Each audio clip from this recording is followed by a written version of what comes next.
Allah naxariistay 13 bishani kuna beegneed maalintii Isniinta waxaa magaalada London ee cariga Ingiriiska ku geeriyooday aqoon-yahan samafale nabadoon siyaasi rugcada ah wadani dadkiisa iyo dhulkiisaba jecel Axmed Daahir Cabdikariin Nuur waxaana halkan ku soo koobaynaa taariikh nololeedkiisa.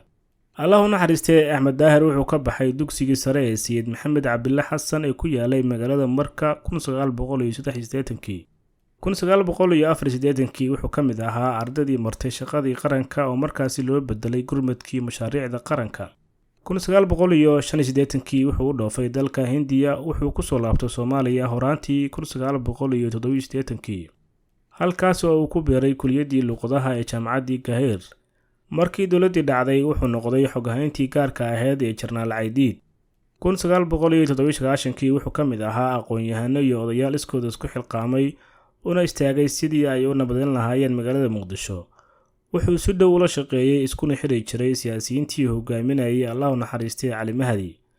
hawlahaas nabadeynta iyo dib u yeglelidda dawladnimadii Soomaaliyeed wuxuu ku jiray ilaa iyo shirkii Carta ee dhacay 2000. kadib waxa uu yimid dalka Ingiriiska halkaasi oo si toos ah ugu noolaa ilaa iyo 2012. intii uu joogay London wuxuu ku bartay kana qaatay Master Degree of Political Science.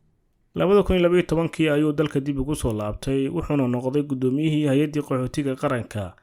hawlaha uu Axmed Daahir hay'adda ka soo qabtay waxaa ka mid ahaa u doodista xuquuqda qaxootiga Soomaaliyeed ee ku nool dalkan Kenya oo uu ka shaqeeyay inaan si qasab ah lagu soo celin wadankooda.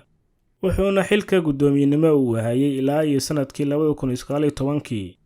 Allah naxariistay 13 bishani ayuu magaalada London ku geeriyooday.